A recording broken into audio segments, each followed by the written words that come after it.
from some of the organizations, the student groups and activities and clubs that are in session or available in the high school. The other half of the group will remain here in the back, and we have student representatives from each grade will be here to answer any questions that you might have. After about 15 minutes at that point, we'll have some students lead you back to the other site so that you can participate in the other activity. So without further ado, I'm going to introduce Ms. Colleen Sullivan, our 8th grade counselor.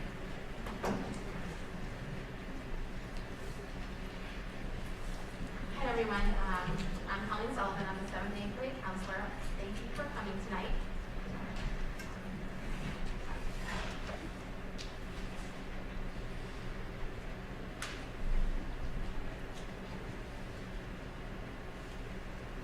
Sorry about that. Okay, so we're going to start off the evening talking about graduation requirements. There are 3 components to the graduation requirements. Every student is required to earn at a minimum 22 and a quarter credits. They are required at a minimum to take 5 Regents exams and complete 40 hours of community service. And we'll go into each one of these components in a little bit more detail, and we'll start off with our courses. So every student graduating from RINEC is required to complete 4 credits in English, 4 credits in social studies, 3 credits in math, 3 credits in science, 1 credit of a world language, 2 credits of PE, that means you take PE every year of high school, a half a credit of health, which is typically taken in the 10th grade,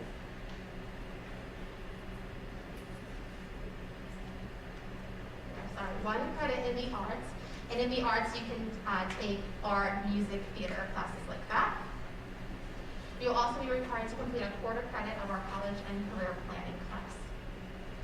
Now these requirements are for a Regents diploma. Okay? Students also have the option of earning a Regents diploma with distinction. And you earn the same amount of credits. However, when you take math, you have to take specific math classes. So you have to take Algebra 1, Geometry, and Algebra 2 in order to earn that Regents diploma with distinction.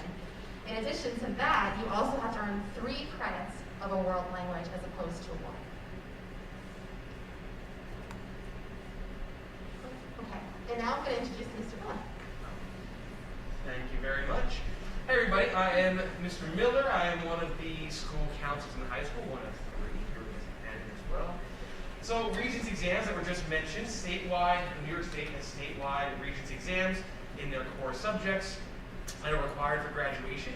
You're required to pass at least 5 of these with a 65 or better to meet graduation requirements. The type of diploma earned is dependent on the Regents exams that are passed and specified on here. So, for example, the standard Regents diploma requires passing 5 Regents exams.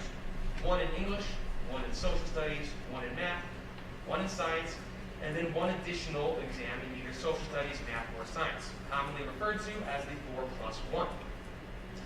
In addition, there is also the Flax Checkpoint A exam, as you can see at the bottom. That is an exam taken at the end of the first year of a foreign language.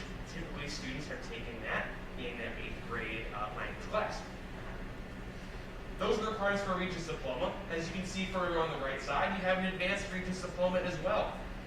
In addition to the 5, you end up taking 3 more Regents exams. So ultimately, in the end, you have 1 English Regents exam, pass 2 social studies Regents exams, 3 in math, 2 in science. And in addition to those, there is a Flax Checkpoint B exam, taken at the end of the 3rd year of language. Typically, it does vary depending on the student, typically taken during or at the end of the sophomore year if you started language in 8th grade. Variations to these diploma types do exist, different requirements with different situations, but speaking with your counselors, we can always let you know what those variations are and help the students on track, obviously, to graduate. I'm going to pass it on from here to Ms. Hannon. Thank you, Mr. Miller. Welcome, everybody. I'm Ms. Hannon, one of the high school counselors and the department chair for K through 12. So I want to welcome you here tonight. It's very nice to see you all out here, and I hope this information that you get here today is helpful. for our panelists. Things will liven up a little, but we wanted to give you the nuts and bolts sooner rather than later. And we will review this almost every year, so you don't have to take notes, you don't have to memorize. We've got it memorized, so we can help you with that. Okay. So when we're looking at the 9th grade program, you already heard what they need to take. So basically, they'll be taking the 5 core subjects in 9th grade. It starts with English, moves on to social studies, math, science, and most will take world language. Some of our special education students are exempt from world language, so that may not be the case for you. There's different levels of each subject. So in 9th grade, there's an English Regents level class or an English honors class. Same with social studies, Regents or honors. The math will just be the next level. As you just heard Mrs. Sullivan say, it goes algebra, geometry, algebra 2. So if you're in algebra this year, go to geometry next year. If you're not in algebra this year, you'll be in algebra next year. If you happen to be advanced, it just follows that track. For science, you're either in living environment this year or you're in earth science, and those will flip-flop next year. Earth science goes to bio goes to earth science. Okay? And then the level 1, which is a credit you'll earn in this year, if you took your foreign language other than English in 7th and 8th grade, you're earning that first credit of low tech. So you'll be going into level 2 at the high school level. Okay? Any questions so far? Yeah. There are fun classes after your core subjects. These are courses, some that you get to choose and some that you don't. Physical education, as you heard, is required all 4 years, so that'll be part of the 9th grade program. And you'll also may take an art or music as early as the 9th grade. So here's some of the choices. Physical education, it's not just a requirement, it also has an elective with sports management. And you can see we've listed a bunch of electives. We call them focus electives, focusing in that subject area. As you go down the board there, and you can see that they're in all different areas, in all different subjects. From art, you have ceramics and video, music, you may continue in the band or chorus or pick something else that we have here. Theater, if you're doing theater this year, great. You can start theater next year. There are specific electives for 9th graders that you can take. Some electives are advanced, or you can't take them until your 10th or 11th grade year. In your folders, there's a list of all of the electives that we offered this year. There are more to come. And there's another list of 9th grade electives to choose from next year. Okay, just so I'm clear. So you can't take one of those advanced ones, but you can eventually. English has the writing elective, journalism. There's also a film class. Social studies has a film class. Business law. Science has a lot of electives because science incorporates engineering as well as the science area. A little bit of computer science might be mixed in there. Technology programs, the enrichment with the IOP program, the independent learner program, and action research. And then if you're struggling a little bit with school, we have academic intervention services. And these are tutorials that we can offer during the day in the core subjects to help you a little bit more each day and get that extra help to help you get through the subjects in your first year, which we're very happy that we're able to offer those. And we also have an extended day program that starts in October. That's another opportunity for students to sit in classroom with a teacher and get some additional help. So what does 9th grade look like? We have periods 1 through 9. Our first period class starts at 7:50. 7:50. I know it's a little early, but that's okay. This is a sample schedule. It's most likely not going to look like this in the beginning with an elective, but it could. But just give you an idea that first period may be an elective. We have ACE PDF days like you do in the middle school. There's English would be second period. Then you go to homeroom. Kind of follows what you do in the middle school, except homeroom's a different spot. It's not in your English class. Then we're going to throw in PE and maybe an elective third period. Do a social studies class and a math class. And then you're going to have lunch. Lunch is a required quote-unquote course. Everybody needs a break during the day, yes? Okay, so lunches will be stuck in there. Then we'll throw in science, and then a lab. Science classes in the high school, like the ones you're taking this year, do have a second period, which is a lab period. And then you'll have your world language class at the end of it. Looks like that, mix and match. Throw it up in the air, the computer's going to decide what your schedule looks like, and then what your neighbor's schedule looks like, and your neighbor's schedule. Those schedules are exactly like 90% of them. Okay, community service. 40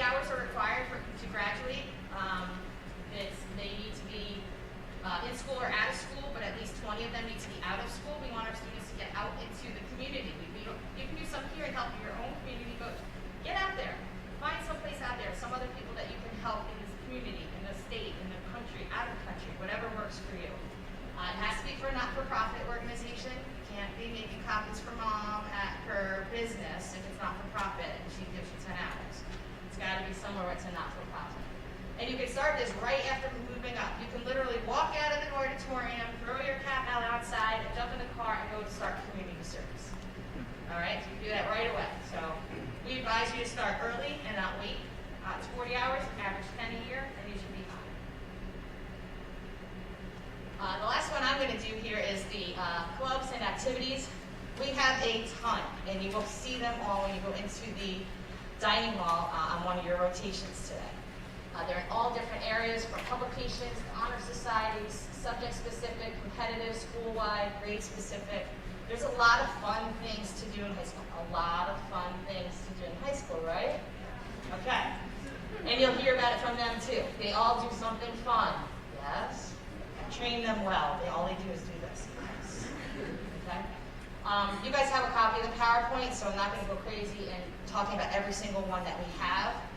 There's also a list of clubs in there, so you can see what we have this year. Clubs are constantly revolving, being added, depending on the student interest, so keep that in mind too. I'm going to bring Mr. Miller back up, and he's going to talk about athletics, because he's a wannabe athlete. It's true. It's very true. All right. So, athletics, we got it up. Perfect. We have 19 sports up here at the high school, all listed above, based on fall, winter, or spring. With that, at the high school level, a little bit different from the middle school level, more of a commitment, I think, is the biggest thing and most important thing there. A lot of students go out for the teams, so at the high school level, if there are too many students, there are cuts. That's something to keep in mind. Commitment level 6 days a week is a typical thing for a varsity sport. Games potentially on the weekends, so definitely something to keep in mind should you be looking to come out for one of our teams. You definitely do need to be committed to the varsity team here, so kind of splitting time with maybe an outside travel team or something like that. Definitely not advised, so kind of decide what works for you. Similar to what we were talking about just before with the clubs and things, sometimes there's conflicts. Maybe you're in a sport during one season, you can't be in the club. Once that sport ends, the clubs are great about welcoming you in and out as students are able to, for the most part. There might be some exceptions there. But tons of options, really great for our school spirit. We'd love to have you all come out for the sports. From here, let's talk about the transition to high school. I'll invite Ms. Sullivan back up here. So starting in January, the high school counselors and I will be going into 8th grade classes, and we'll be doing some transition activities with all of the students. One being something similar to what we're doing here tonight, just reviewing graduation requirements, giving students more of an opportunity to talk with us one-on-one or ask more questions. We'll go over more of the electives that are available for them to take to help them prepare to choose their electives, because that's something we'll be doing second semester is course selection. So that's going to help prepare them for that. And over the course of the next week or so, parents and guardians, you guys will be getting information from me regarding scheduling a 4-year plan with me and your student. Okay, so look out for that. And the 4-year plan is just an outline of what your student will need to take over the course of the next 4 years to meet those graduation requirements. It's nothing that's set in stone, it's done in pencil, so it can be changed. But it's just to give students an idea of what they'll be taking in 9th grade and then what they need to take beyond in order to meet those graduation requirements. I come in short bursts here. Short but sweet. All right, so student orientations. First day of school with counselors and peer leaders. We have that. It's where you can get your schedule, where you guys can come out, see where your classes are. Just a great transition, again, coming into the high school, making sure you're comfortable. We'll all be there, the counselors there, so a great time. We also have freshman seminars to assist with transition. With there, Dr. Fight runs our freshman seminar program, pushing into classrooms. There are also standalone programs for different topics that we have listed here throughout the year, including but not limited to time management, decision making, stress reduction, and leadership. Those are actually currently going on now with the freshmen as well. So again, lots of things in place for us to make sure that transition for you is as smooth as could possibly be. Ms. Hannon, short bursts, that's all. We just don't like to stand up here very long. Any questions? Okay. So what do we do in the high school counseling office? We counsel the whole student, academically, socially, emotionally. We consider the counseling suite a safe place for students to come. If there's anything that they need in any of these categories, or just to come, I don't know, hang out, candy maybe. Okay, so that's, you know, we're a full service department. So academically, we do course selection, which you just heard from Mrs. Sullivan. We're available for individual meetings, parent meetings. We don't have team meetings in the high school, just because the teachers have totally different schedules, but we can try to have as many teachers in one meeting as we can, and it could be helpful in that way. We have multiple tier support services, from low level to high level.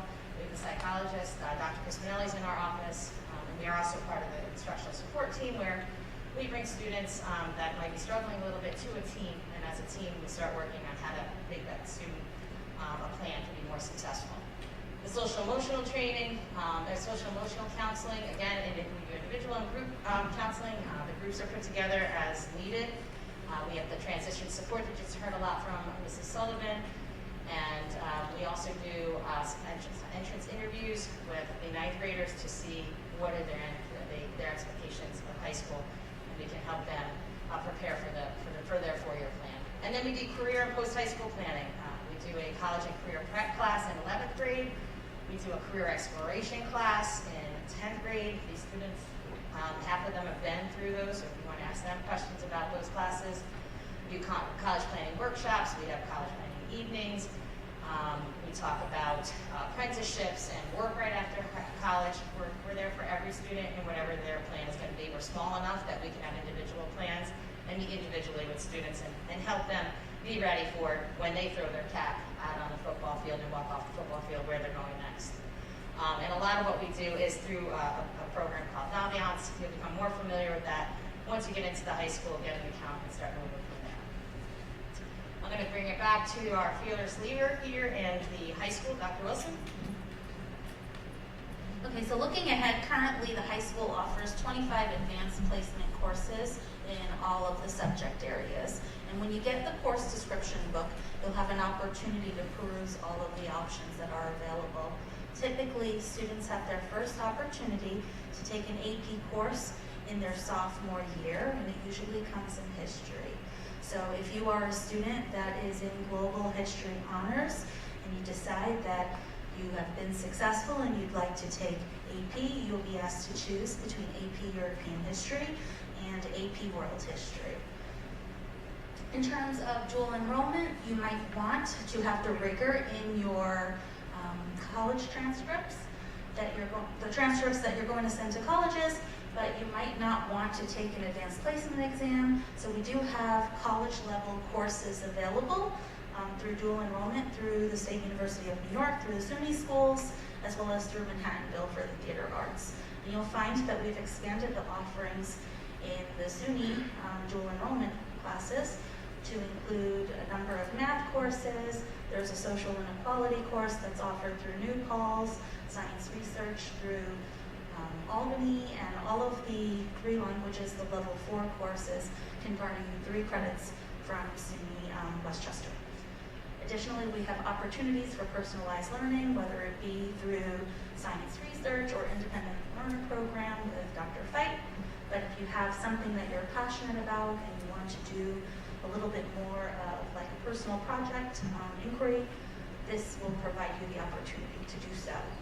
We also have opportunities for leadership and community building. We have a number of representatives here and in the dining hall from Student Senate. We have peer leaders who are here. If you pay close attention to the high school Twitter and even the district Twitter, you might have recently seen a picture of a number of students with a polar bear. So we have an organization called Peak Club, and they did the polar plunge. We have SAD. Ms. Hannon is the advisor, the Students Against Disruptive Decisions. If you notice the rock that's painted outside, last week they painted it for vaping awareness. week. You'll see red ribbons sometimes. That was like a few weeks before that. But they do a number of initiatives to kind of raise awareness about the dangers of things like vaping and alcohol use and distracted driving. So they take a very prominent role in teaching, let's say, their peers to hopefully make good decisions. In terms of social emotional development, one of the things that we have finally gotten our staff trained in is something called dialectical behavior therapy, STEPS A. And STEPS A stands for Skills to Emotional Problem Solving for Adolescents. It is a Tier 1, universal, proactive, social emotional program, learning program, to teach skills in the areas of mindfulness, interpersonal effectiveness, distress tolerance, and emotional regulation. And we hope that that will provide all students with the foundation to make sound, healthy decisions as they move forward in their full years. We also had staff trained this past summer in the National Eating Disorder Association's Body Project, which is aimed at promoting a positive self and body image in young ladies. Oftentimes we find that students who might struggle with mental health might also concurrently struggle with body image. So we want to make sure that they have supports so that, you know, social media these days really puts a lot of pressure on females. So we want to make sure that they have the opportunity to have positive body image. It's very, very important. So we have opportunities for that. We bring in guest speakers. Actually, in December 14th is the next speaker that we have, and we have somebody by the name of Josh Riverdale coming, and that is a collaboration with the PTA Wellness. We are also currently vetting a number of other speakers, but we know that the students respond well to that because they get the opportunity to hear about someone's personal story, and that's when they make those connections. We also have a Mind Your Mind mental health awareness club led by Dr. Chris Finelli, and they also help to promote positive mental health strategies. So most recently, they dedicated a month to anxiety awareness. Sorry about that. So, we tried to incorporate a couple of pictures pre-pandemic and also, you know, our current reality with the masks. So you might see some faces from long ago. But at this point, I'm going to check for some questions first. No? All right. So if you have a yellow folder, I'm going to ask you to please stand.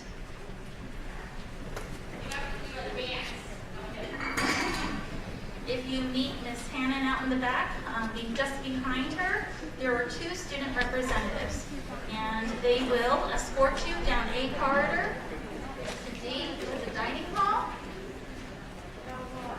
Student panelists, please join us on the stage. The green folders to just hang tight so that you can participate in the panel section.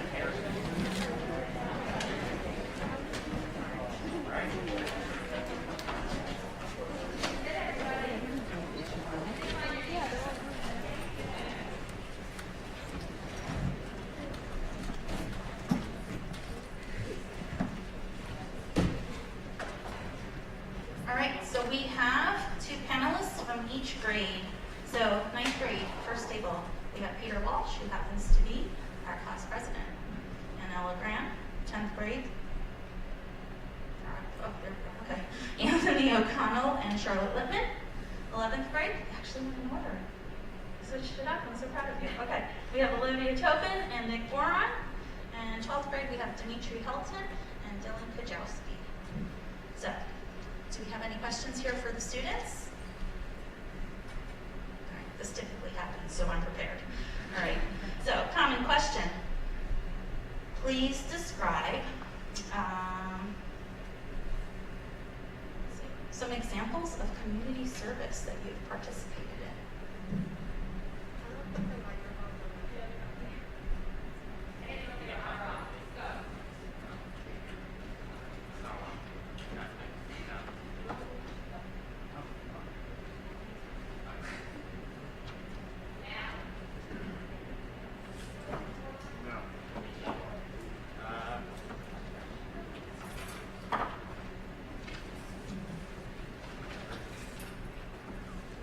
have not done any community service yet, but I am planning on doing community service this summer at the harbor.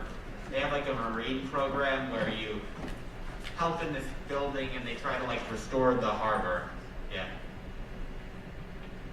So I'm part of Key Club, and that's the volunteering club, and so I did the polar plunge, and then I'm also training to be a volunteer EMT.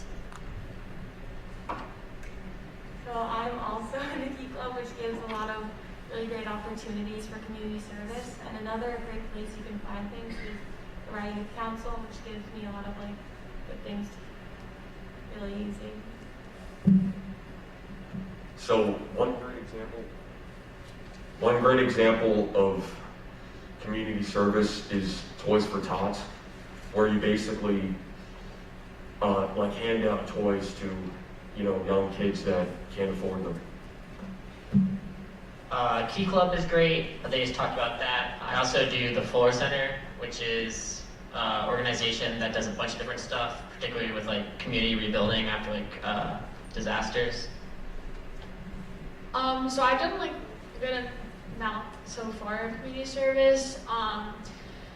These count as community service, where we kind of contribute to the school, helping people out a little bit. I've also TA'd, being a teacher's assistant to actually an 8th grade teacher, Miss Vega. I don't know if you guys know her. Biology teacher, and I basically just like grade quizzes, help her like plan stuff. Outside of school, I volunteer at the library, and I basically read books in Spanish to the kids there. Luckily, because of Brian Neck in our language department, I've been able to learn Spanish, which is really cool. And I'll talk about that later probably, but what else have I done? I've also done that hurricane relief thing, and just like anything natural disaster relief. After the storm in August, me and a couple of friends, we cleaned up like the harbor and Florence Park. So there's a lot of great opportunities around the community. And also I believe in guidance in the actual office. They have a ton of little like pamphlets of everything you can do outside the community as far as community service goes. In terms of in-school community service, I also TA Ms. Vega. I TA her 9th period class. Whenever she's free, I just like quiz, like grader quizzes, grader tests, grade any labs. And for football, we've had many opportunities, such as the toy drive and the food drives, and also youth camps for the younger kids. So many of those opportunities have been there. So I've done some community service in that. So as for outside of school, I volunteered at the Sharing Shelf and the Meredith Food Pantry, which is very good opportunities. They have them weekly. You can do them as much as you'd like. So I'm really involved in that, as well as in school. I'm a part of Senate and Key Club, and we have a lot of opportunities to volunteer for the school, and like I volunteer at my local church. So yeah, you can do it in school, out of school. There's lots of opportunities. What is the favorite elective that you have taken thus far? Okay, my favorite elective goes with a little story actually. So my freshman year, I had to fill an elective requirement, so I decided to take journalism. Wasn't too happy about it, really didn't like writing. And then I took it the next year because I started to like it, and I took creative writing and journalism my last year, and now I'm the editor for the Panther's Tale, which is our school paper, and I write for AP journalism, so definitely my favorite elective. I'd say my favorite elective in terms of fun would probably be theater tech, which I took in 9th grade. There was several people in the class that I enjoyed being in the class with. I'd say the most impactful elective that I've been part of is peer leadership that Dr. Wilson spoke about earlier. I've been in the elective for 3 years now, and I don't think I would be the person that I am without peer leadership. So I'm glad that she got me into it, and I will never regret it. So I kind of made the mistake last year of not taking an elective because I thought like, COVID, I would want an easier year, like not too many classes. But I really feel like the electives, especially at this school, is a fun way for you to educate yourself more on a topic that you're interested in. So I do recommend taking electives. My personal favorite has to be anatomy, which sounds like really nerdy and like why would science be your favorite elective, but it's like so fun. And it's not like you're not super pressured to like have to know everything. A lot of like the work is open notes, but you're actually like learning something impactful. My favorite elective is probably acting class, which you can start next year, beginner acting. It's a ton of fun. You play some games. You don't really have a lot of homework. It's an art credit, and even if you're not good at acting, it's kind of just a good time. My favorite elective has to be band because I really love the sound of music. And, you know, it's very nice because the band teacher doesn't give any homework assignments or anything like that. And, you know, it's really just a big stress reliever for the day. So last year I took graphic arts and design, which is basically yearbook. That's really fun because your friends take it with you. You can go around and take photos of all your friends, and there were people at school, and sometimes you go to sports games and you design the pages, and it's really cool to like see the final result at the end of the year, and it's really rewarding. All of them actually working out. Thinking. It works now. Thanks, Mr. Harris. Okay.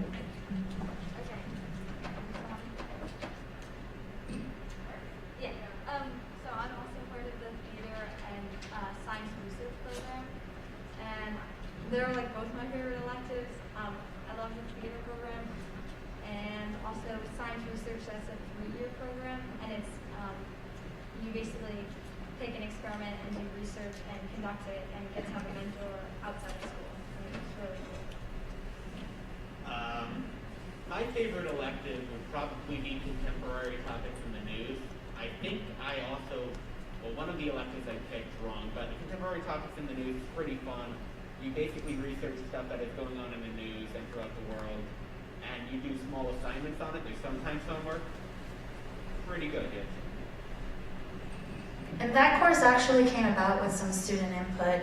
Every year, the superintendent and the high school principal meet with seniors, outgoing seniors in small groups.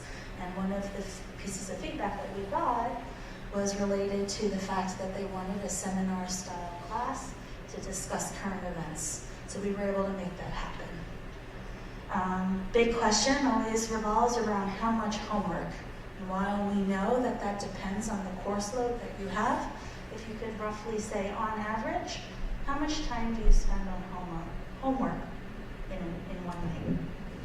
In one night, I probably spend anywhere from like an hour to 2 hours on homework. I would actually say it's a good amount less than middle school, a lot of it. Italian is probably the only class I get homework nightly in.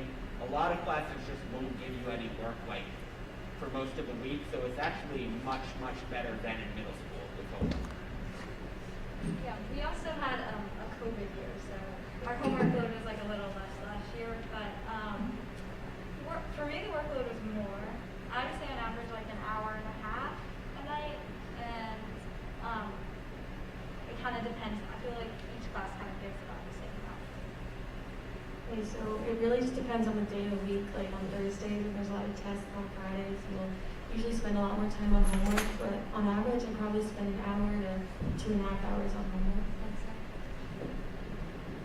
Homework, I probably spend only about an hour per night doing it. And, you know, as you get older, it just becomes easier.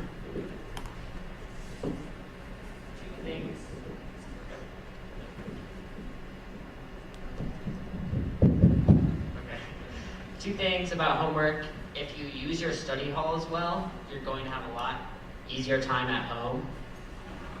It'll take, I take about an hour to 2 hours, and you should be studying. If you have a test coming up, you should be studying, so that should increase to about like an hour to 2 every night. Yeah, I would say the same, like an hour and a half to 2 hours. Yeah, you got to be a really smart student to finish your homework in 45 minutes, in my opinion. But for me, I'd take about an hour and a half, 2 hours, including studying for the test or the quiz the next day. So I'd say an hour and a half, 2 hours. The past years, I feel like it's been around 2 years, but this year I decided to challenge myself a little bit and take some more advanced classes. So it can be literally anywhere from like 1 hour to 3 hours or 6 hours. It really depends on the day or what tests I have coming up. But yeah, the most I probably have is like 6 hours.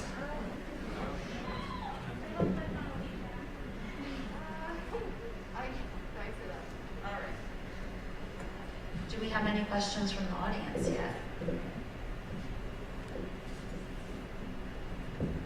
Okay, we have a question about enrichment opportunities that are available for advanced students and how they are selected. So if you're talking about opportunities in school, enrichment opportunities are available for all students. Dr. Feit is our district-wide enrichment coordinator, and she is available to help anyone who wants to pursue a passion project. In terms of other, like if you have an interest in a particular field and the counselors hear about a summer program, they'll share that with you. I also send out a weekly newsletter, and the email comes from Mrs. Calcagney through Blackboard Connect, and sometimes within that you'll hear about other opportunities that are available. For example, recently we sent out, just before the summer started, I sent out something from Burke Neurological about an introduction to neuroscience class that was available for high school students who had completed living environment. So when we hear about them, we advertise them, and then sometimes specific enrichment opportunities are available through certain clubs. So, for example, Mrs. Carpinello, who runs our Student Awareness Coalition, will always pick a few members from her club to join her for the Holocaust and Human Rights conference that happens yearly. We always have a HOBE participant through Student Senate, so some of them are tied to specific student organizations. We have a question about the college counseling process and timeline, and I'm going to give that one to Mr. Miller. Okay, question we get a lot, which is why we're bringing it up, the college counseling process and timeline. It really starts in freshman year, and I think that involves the college process in addition to the career exploration process. In freshman year, we're actually starting 8th grade with Mrs. Sullivan. You'll start that 4-year plan, which really starts your trajectory into what you're going to do after high school already. By sophomore year, we push in the spring to classes and do a career exploration with the sophomores to start getting them thinking about what are their interests, what are they looking to do in the future, how can we best prepare you based on the electives that we have here. In addition, during sophomore year, one of the practice standing tests that they take actually has an interest in career inventory, so we utilize that as well. And by the time we get to junior year, we have, as mentioned earlier, the college and career prep class. That's happening currently, second quarter. It lasts for one whole quarter, that's it. But it explores the college and career paths. So we look at college options, and maybe that's not the path for you or your student, and maybe it's like going into the trades or things like that. We explore all post-secondary options there. This lasts during, again, second quarter of the junior year, transitioning you nicely, and actually if college is the plan, completing a good portion of your application, moving forward. So that's senior year, we're assisting right as the students come in the fall with college applications. So it really is a 4-year comprehensive program that starts with career exploration, interest inventories, that ultimately culminates in either college applications or helping you get set up for whatever career path is after high school. We had a question submitted about support available for students who receive services. So in terms of courses, we have obviously a collaborative co-teach class available. We also have smaller classes available, self-contained classes, which have roughly about no more than 15 kids in them. The ICT class has 2 teachers available. It is considered a general education class, but the support coming from an additional teacher who can help to modify assignments. All IEP accommodations are honored in the high school as well, and they can include anything from extra time on exams, chunked assignments, extensions on assignments, the same things that probably take place in the middle school. It's the same team, and they also make certain to do a transition meeting as you go and leave 8th grade and come to high school, and then there's another one to help you plan for your future when you are getting ready to exit from 12th grade. We also have opportunities for extended day services for all students who might need them in each of the 4 areas, and that is typically advertised right before the progress reports come out, so that once the progress reports for the first quarter come out, then if a student feels that they are in need of support, those options are available to them. But if you are struggling before that time, all of your teachers are available. All you have to do is, ask them to schedule some time with you, or send them an email, and they'd be more than happy to oblige. Yes. What do you guys do for lunch? So for lunch, it's a bit different than middle school because you go to the lunchroom and get your food, obviously, but you can go throughout the building. You can go outside for lunch. You can go to the library. You can go to the cafeteria. But since it's during COVID, we have a lot more limited space in the cafeteria. But it's basically the same. Yeah. You don't have your whole grade in your lunch period, so that's a little different. But your lunch period is usually with people you know, and I like to go outside, but you can go. Yeah, there's multiple places you can go. You can also have a TA during lunch, and you can meet with, if you take IOP, you can also meet with Dr. Bennett or your counselor. For lunch, I eat lunch outside, but sometimes when it's cold out, I'll eat by the benches right by the front entrance, and I think it's really important to, if you don't have a free period or study hall, like I don't, I like to do my homework then, so just have an easier night and less work for the night. Yeah, so a lot of you guys are probably disappointed that, the whole grade doesn't do lunch at once. But I mean, that's actually better because, then you can get all your homework done, and there's probably less than middle school. And, it's just great all around. Lunch is one of the first things to check my schedule. You just kind of cross your fingers and hope your best friends are in your classes. And if you don't, as I said, you can just get a lot of homework done. Juniors and seniors can leave the building at lunch. I go for a walk sometimes.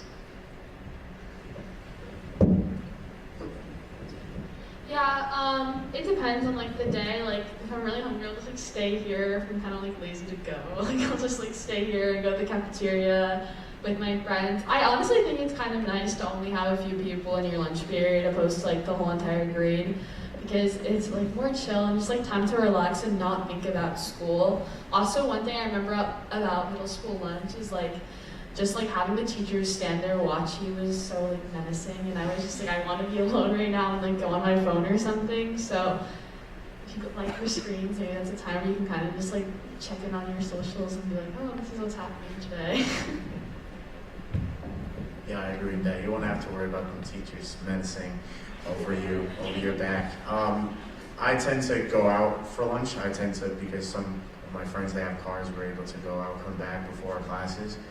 If I'm not able to do that, I just stay here and I just have food here. I actually go home for lunch because I live on Hannon Place, which is literally right there, so I have enough time to go to my house, or if I want to go out for lunch, there's Mariana Avenue or even Rye is close, and you have more time than you think you do, and it's great if you're a senior and you save up your free period. Sometimes you'll get lucky and get a double period, so you can have 2 periods free and do your homework one period and then eat lunch another period, or do both at the same time, so yeah. High school students, grades 9 through 11, have no free periods. They are assigned to a study hall. So in the summer, when you get your initial schedule, let's say that you weren't able to get a particular class, they'll designate a spot where you can pick an elective, and they'll send home the focus sheet. And then you can schedule some time with your counselor to pick an elective. If you do not pick an elective, it will automatically turn into a study hall, and you will be assigned a room. We actually encourage students to have some time off because 9 periods is a lot. So if you include the lunch, it's 8 classes. It's a lot to juggle. And a lot of our kids participate in so many activities that it's good to have some balance and some time to decompress. 11th graders can leave campus during lunch only, and then seniors have a lovely place called the Senior Lounge, where they can kind of hang out on free periods, they can do some work, socialize. They can also leave campus on free periods. So there's a little bit more freedom. Any more questions from the audience? Sorry, do AP courses count towards the Regents requirements? So some of them do not count towards Regents requirements, so that would be something like an AP Psychology. Something like AP Bio is going to want you to take Living Environment and Chemistry before you take AP Bio, so it can't count in lieu of in a traditional pathway. However, if your child is talented in a particular discipline, there are some options that are available for alternative testing to use the AP, but that's very difficult to do in sciences. In history, they will take both the AP exam in May, and then because the results don't come out until the summer, then they will move to the Regents in June, so they take both. All right, I see Miss Hannon waving her hands back there, so it's time to do the switch. So we're going to invite you to stand, and then they will lead you to the dining hall where you will have the opportunity, and you can ask them questions just like you asked the panelists here.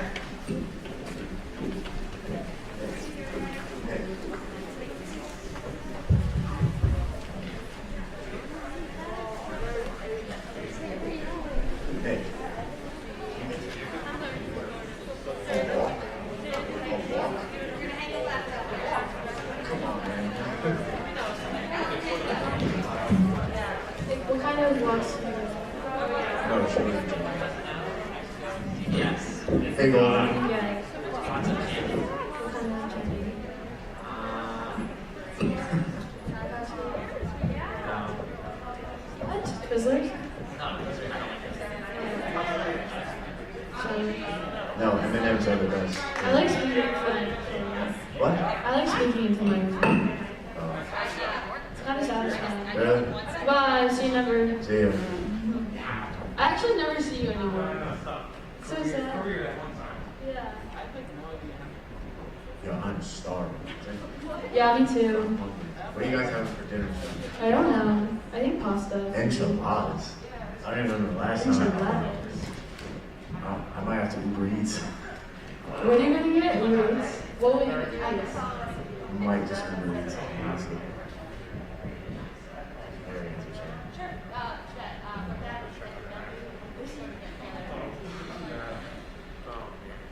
But we never had a meeting, so we haven't had that since I know. I got a Netflix notification asking me if I want to sign it up. Oh my god. We did well. So, teacher was talking about, what were you talking about? Yeah. Oh, the teachers? It was Olivia that started that. What, the Menacing teachers. menaces. That's okay. That's okay. Well, people are just... You guys like Seinfeld? I love Seinfeld. Actually, I've never seen Seinfeld. Yeah. I love TV. Hey, Mom. She's at work right now.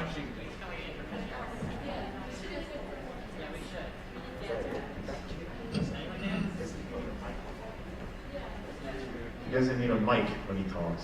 I don't know his name. Peter? Peter, are you class president? I am class president. Sadly. Okay. Did you win? Did you beat her? No, I did not meet her, but I did like spread some rumors about her. I didn't even run. Whoa.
Welcome back. We hope you had a very informative session. I've noticed that some of the students are sitting together, which is completely fine. I'm going to ask you to put 3 feet of distance, so skip every other seat. And the adults, I need you to adhere to 6 feet. So kind of, I guess, about 2 to 3 chairs in between in a single row. All right. So can you guys skip a chair for me?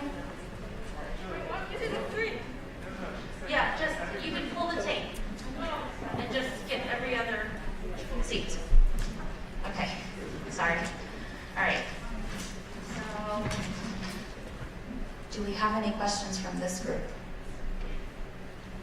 No? Okay. So I'm ready to start this off because this typically happens, okay? Let's start off with how much homework do each of you have a night on average? I would say on average every night with homework, I probably have about an hour and a half. It is probably as much or less than in middle school, although it does vary per night. So I do have reading on some nights, which is a lot more. Yeah. Yeah, I would say the homework level is more. I would say like an hour and a half, 2. And yeah, it's more like study, I would say. And yeah, there's a good amount of reading too. It really just depends like on the classes you're taking and like the day of the week. I'd say on average it's probably an hour to at most 3 hours for me. For me, it's probably an hour a night, but even with AP classes. But I mean, as long as you stay focused and you work hard, you're going to be fine. And you have to remember, as you get older, it gets easier. Like when you enter high school, it's a lot easier for you, and you can handle the workload. I would say about an hour to 2 a night, and it becomes a lot easier if you really use your study halls and your lunches, because that reduces the amount of time it's going to take. And you should be studying, like if you know you have a test coming up, you should also be studying for that in the coming days. I would also say like an hour and a half to 2 hours. 2 to 3 hours. I said this last time and everybody hated on me for it, but I'm taking some more advanced classes this year, so it really can be anywhere from 3 to 6 hours, I would say. That's not average. It's not average, so don't be freaked out. Yeah, I do a lot of extra work. So homework is going to vary on, the speed at which you work as well as your course load. So if you are taking lots of honors classes or AP classes, which you might wind up doing as you move up through the grades. You'll find maybe that you want to challenge yourself a little bit more. You might have more homework. It just depends. So one of the things that we will strictly be enforcing next year is that with a 9-period schedule, we think that everyone needs some time to decompress. So we are requiring, and we usually do, everyone to take a lunch period, and we encourage you to incorporate a study hall into your schedule because our students graduate with far more than the required number of credits. So study hall, especially if you're active in sports and other activities outside of school, will provide pockets of time during the day where you can work on some homework. How many of you up here use study halls and freeze for that? Okay. Favorite elective and why? You'll start. So my favorite elective is journalism, and I said this last time, but in 9th grade I took journalism because I had to take another elective, and that's what fit in my schedule, and then I liked it a lot, so I took it in 10th grade, and then in 11th grade I took advanced journalism and creative writing, and now this year I'm the editor of The Panther's Tale, which is our publication or school newspaper, and I write for advanced journalism as well.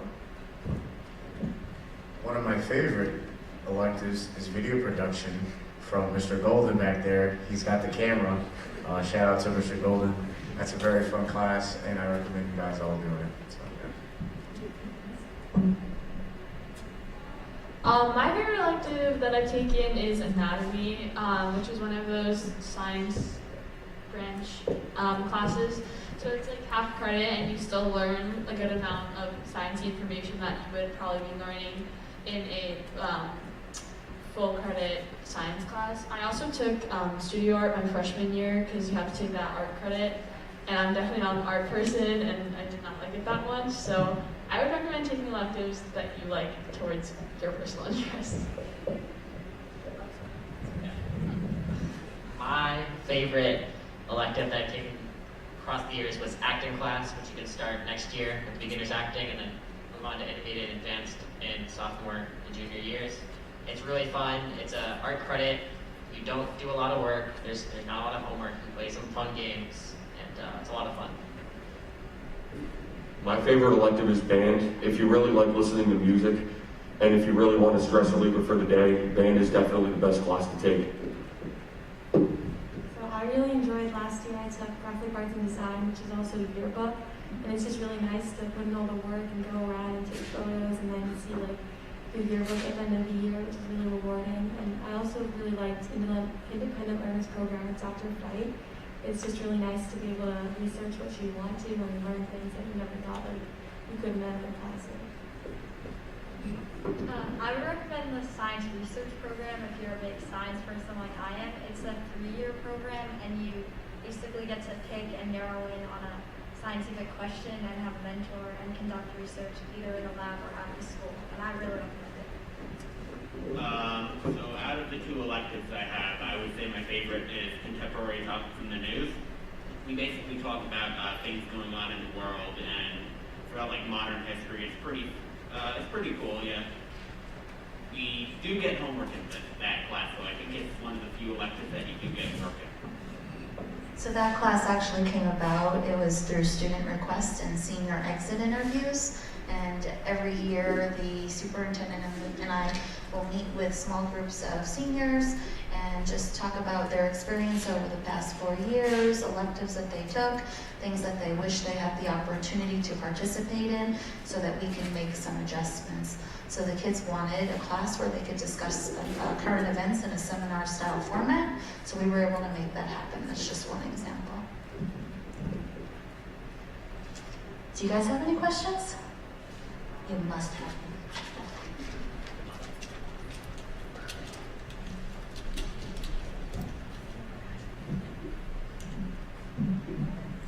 How often would you say that you guys have tests?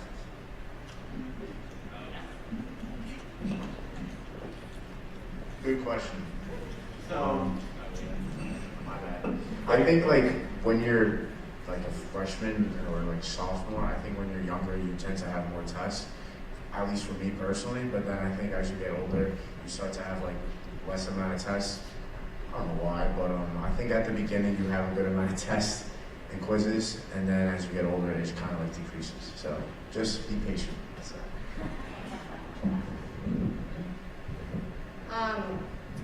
I think that I had a lot more quizzes maybe when I was a freshman, but I have a lot more tests now. And I would say I have at least a test once a week.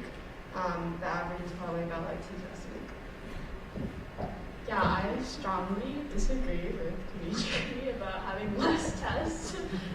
This year I've had a lot of tests, but I've also been taking a lot more courses. I would say probably like at least 2 every week, maybe depending on if we have a break or something. I also agree with Dylan though about the quizzes, because freshman and sophomore year I remember getting a lot more quizzes that would kind of help you do better on the test, but now I feel like you're kind of just expected to learn that information on your own and like study that by yourself instead of having a quiz kind of like push you to do that. It really depends on the classes you're taking. I think for language classes, you get a lot more quizzes. And for something like math, you get a lot more tests. I would say the average for a core class would be maybe 2 or 3 tests a quarter. For me, most classes, you only get like 1 or 2 tests, every few weeks. But I mean, classes like Spanish, where it's a lot of subject matter, like every week, you have to take a grammar quiz and, a vocab quiz every single week. So overall, I probably have like 1 to 2 tests a week and then 2 to 3 quizzes a week. But it really just depends on what you're taking and if you're challenging yourself or not. Yeah, there's a lot of tests and quizzes. I would say like today we had 3 overall, but they're not that bad. And if you the homework that the teachers give us is kind of directed as like a studying tool for that, and I feel like the testing quizzes aren't that hard if you do the homework. On the idea that they're not that bad, I completely disagree with Ella. In Italian, I got hit with 3 collected assignments, a quiz, and a test in 1 week. I almost had a heart attack. But I would say you get a lot more quizzes and tests, especially quizzes. In a quarter, you probably might get like 10 quizzes in a class, and with tests, you might get 3. But like in math, they become a lot less scary. But in other classes like science, they get much harder, and I take honors social studies, and the tests are, I don't know how to describe them, but like it's the worst thing you can imagine. Basically. So he's being very honest. There is a little bit of a jump when you decide to take an honors class, I think, from 8th to 9th grade for some students. We do say that there is a maximum of 3 exams permitted per day. So since different students have different classes, if you find that a teacher has scheduled another exam, all you have to do is tell them and they'll move it, okay? Or if you're not comfortable doing that, you use your counselor maybe to help you advocate. But the high school teachers have access to a Google Calendar. It's a testing calendar, and we color-coded by grade so that teachers can see when other people are testing. The only time it becomes a little bit hairy is in a mixed level class.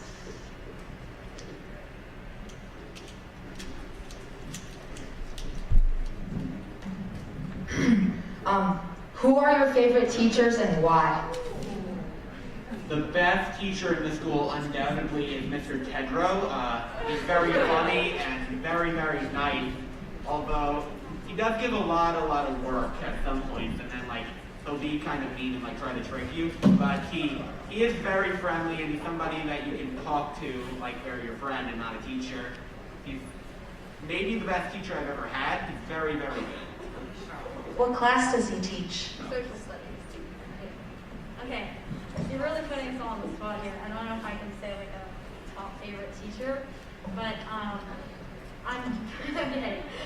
I'm part of the theater program here. I'm part of the musical, and I take theater acting. And Mr. Harris is a great teacher. He's the best theater teacher, and he knows a lot about theater. actually probably had her, she's a middle school teacher, but ITA for her, Miss Lorenzo, and she's like my mentor in science. So I have a lot of great teachers, but all for different reasons. But I really like Mr. Zamek. I think he's a really great teacher. And I also really like Miss Scalise, just because I like talking to her. And, yeah. So those teachers are Spanish and social studies, respectively. Any teacher that doesn't treat you like garbage, you know, and treats you like a friend, you know. Tell them how you really feel. They don't treat us like garbage. No teacher treats you like garbage. None of them. I have some favorites. Peter Wall said it. I like Tedro. He's pretty cool. I love Mrs. Sacco. She teaches math. She's so nice. I love Mrs. Martinelli. She teaches Italian. She's also really nice. I'm like really afraid to say right now because people are watching, but I'll just list a couple because I don't want to exclude or make one be my favorite over the other. This year, I actually feel like I've gotten to develop like a really good relationship with most of my teachers. I really like Miss Folchetti for English. She's just like really funny. It's actually not English.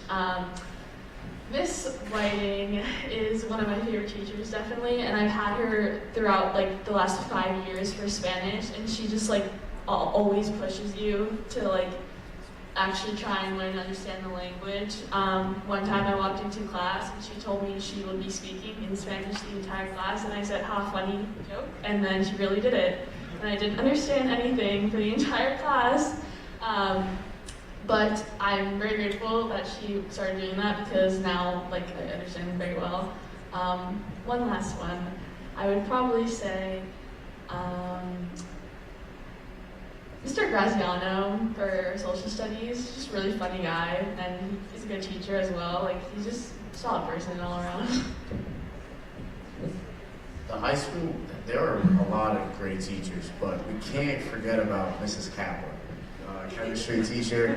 I think, honestly, I had so much fun last year. I did so many things, a lot of things, caused some chaos, I'm not gonna lie, but yeah, Mr. Zamek is a great teacher. I actually think that Miss Slattery, that is an English teacher, I said that the book should be dedicated to her, the yearbook. You know, every year we have the yearbook and one teacher is chosen to be dedicated, and I said openly that it should be for her, so. I love Miss Slattery.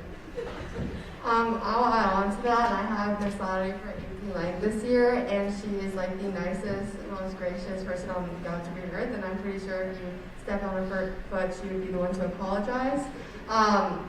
Similarly, Miss Milo, I love her as well. Miss Sacco, who I have for math this year, Miss Lanza, I don't know, I feel like I've had a really good experience with all my teachers, especially this year. I have really great teachers, so yeah. Do we have any more questions from the audience?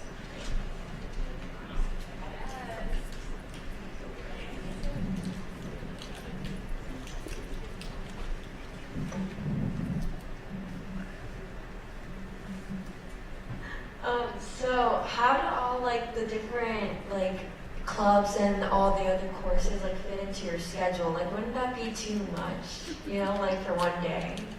I'll start with this question. For clubs, I don't find that it's really too overwhelming because if you join a club, which there are some great opportunities, and I'm a part of Key Club, you meet once a week unless you have like an event where we do the polo punch, which was our first event we just did. It was like on a Saturday, and it's a really great way to come together with like some of your friends, and a lot of my friends are in that club too. But no, I don't think it's overwhelming to join a club because you don't really get any homework. It might just be like, oh, we're doing some food drive or a toy drive, so maybe just like get a toy or bring some food into school. But no, I don't think that's too overwhelming, and you should definitely join a club because it's great opportunities. I only did that because I don't take part in a club at school, but I do take part in sports. So I don't take part in clubs because I think it would just take too much of my time, and so I'm just being honest. Okay. In the fall, I play football. in the winter, I do indoor track, which I'm doing right now, and in the spring, I take part in lacrosse. So I play all sports year round, and it's a dedication, but I enjoy it, and I think a lot of you guys should also take part in sports year round. You'll win an award for a 3-sport athlete. Okay, this might be a little long because I got a lot to say about the clubs here at Rhinebeck. I would recommend joining the clubs that fit your interests, not just because you think that it'll look good for college or because other people like your friends are doing it. Because it does become a lot of work as we join a lot. So, for example, I'm president of the SAD Club with Ms. Hannon, Students Against Destructive Decisions, and I really enjoy talking about that and kind of preaching it to people in our school. So I'm happy to stay and do extra work, but if you're not the person who wants to be committed to that, I would not recommend doing it, just simply because you're not interested. Also, for HOSA, which is Health Occupancy Students of America, that's kind of a sciencey future healthcare professional club where it's a little more demanding. You meet once every other week, and that's about an hour meeting. So most clubs here are about 15 to 30 minutes. That's an hour, and we actually do some work. We're actually having a biomedical debate coming up, which is really exciting to me. Probably not to a lot of people here. And then I'm also in Mind Your Mind, Tea Club, International Club. So yeah, it's a lot, but most of them are on separate days, first of all. So it's every day after school for 15 to 30 minutes, you're kind of just here. And it's not that bad, but I would definitely recommend only participating if you're really interested in it, because it will become a burden to you almost.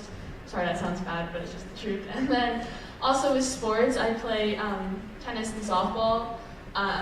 And usually you will have time to go to your clubs and go to your sports, because a lot of the other teachers also coach sports, which is pretty helpful when trying to schedule things like that. So there is time, you just have to want it and make room for it. Sorry, that was a lot of talking. She's definitely right. Don't do clubs that you're not going to join, but do clubs. If you're passionate about something, I definitely recommend doing a club. They're fun and they do look good. Sports do take up a lot of your time, especially if you do them all 3 seasons, but they're really fun, and it's good to be a part of something like a team that can help you build friendships which are good for high school. I recommend doing the top classes you like and the top sports you like, the top clubs you like, because by doing that, you're not going to, overload your schedule. Okay, so I'm one of those people who does 3 sports and 3 clubs. So even though it may seem overwhelming with homework and everything, I think both your teachers who are in your clubs and your coaches are really they're really great with it, and they can understand if you're late or if you have to leave early. And along with homework, it's not that much more than not having the club that day. So I think it's really easy to be able to balance in that way. Okay. So I'm one of those people that's kind of interested in everything. So when I first came to high school, I joined every single club, and it was too much. So now I'm in 8 clubs, which is still a lot. But the teachers are flexible, and my club advisors are flexible. So I do theater and I play tennis. So you can leave early from a club, and just note that if it's a competitive club, there are some clubs with bigger competitive. So I do not participate in any clubs, but assuming if you do a club for, let's say, if it looks good on a college record, there are other opportunities to do something like that. You could run for class office. I am the freshman class president, but it's pretty easy, similar. But all the clubs also, I do have to agree, the teachers are flexible, and they try to communicate with other teachers in order to fit into your schedule appropriately. Competitive activities that you would, have to be in attendance. Those are things like mock trial, Model UN, perhaps Science Olympiad, future health professionals if you're going to participate in the fall and spring conference, which is more of a competitive event. Any other questions?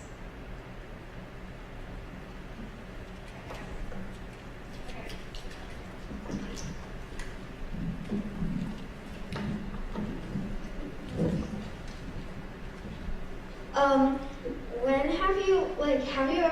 didn't like all of the electives, not all of the electives, but like 2 or 3 of the ones that you like put on your list to choose, or do you only get like your top pick? Just give a number. A number out of the 3 that you picked that you got 8 tonight. If you remember. I picked 1 and I was very disappointed. Okay, so, yeah, I put my top 3. And I think when I first got my schedule, I might have gotten 1 of them. But also, your counselors are there to help you. So I kind of was unhappy with a few of the electives I had, and they were there to help me kind of find ones that I was interested in. And I ended up taking Intro to Java, and I actually really like that course. Just be flexible. I think my freshman year, I only got 1 out of the 3 electives that I put down. But I talked to my guidance counselor, and she got it figured out, and I got the schedule I wanted. And this year, I put a lot more clubs than I should. Oh my gosh, electives that I should have, but I did end up getting a lot of them, and I'm very happy with my schedule this year.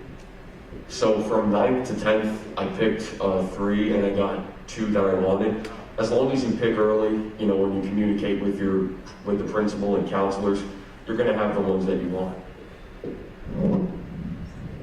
I got 2 out of the 3, I think. I picked in 8th grade, and sometimes it's a little bit better to not have as many, so you can like circles. Yeah, I believe that from 8th grade to 9th grade, the only full credit art course that they offered was studio art, and like I said before, really bad at art, so I wanted to get that out of the way and not have to do any more art credits. So I put 3 on my list, but considering it's only 1 full credit, I only got 1 elective that year. Usually every year, whatever elective I choose, I get it. Besides the fact I wanted to do illustration because I can't draw, and I really wanted to learn how to draw, but I couldn't get it. But it's okay though. I'll learn how to draw soon. I'm going to be honest, I don't really recall getting my electives freshman year, but I'm a handout well, so I think that I got my electives, but now I feel like the past 2 years I've gotten what I chose, so yeah, there's a lot of choices and opportunities. What will happen is you will put down the courses that you are requesting, and then we go through this scheduling, and we actually do prioritize like the core classes so that you're getting the appropriate level. And then from there, some of the AP classes take priority for the older students who are applying to colleges and different things like that. So it's like a huge puzzle. But in August, you get a copy of your preliminary schedule with a list of focus electives, so you have the opportunity to see what you were programmed for, and you have a window of time to request changes. So you'll see how the schedule panned out, the master schedule, and you'll have some flexibility. If you don't like that you didn't get a particular elective and you want it, you tell your counselor what you want, and they'll give you some options that are available.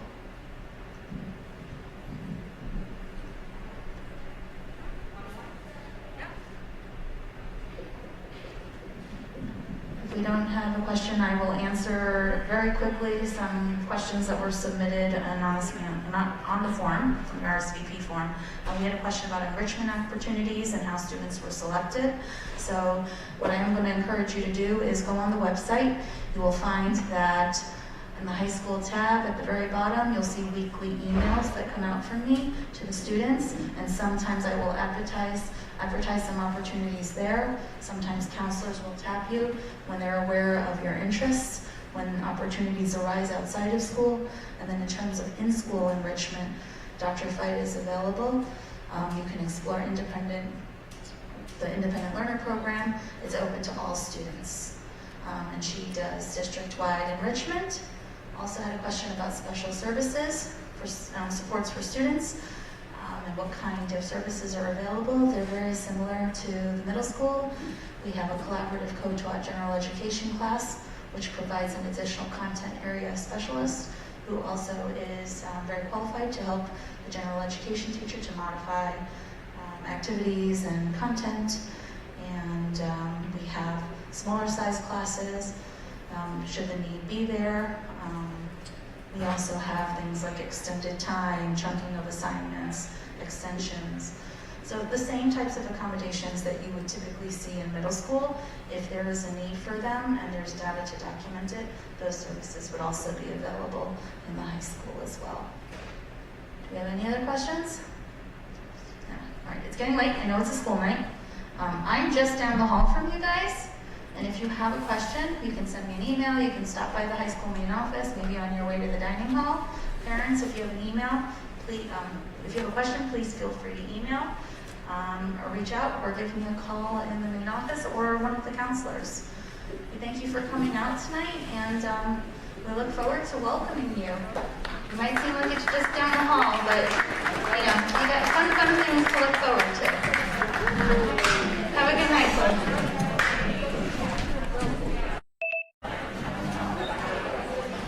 Thank you, panelists.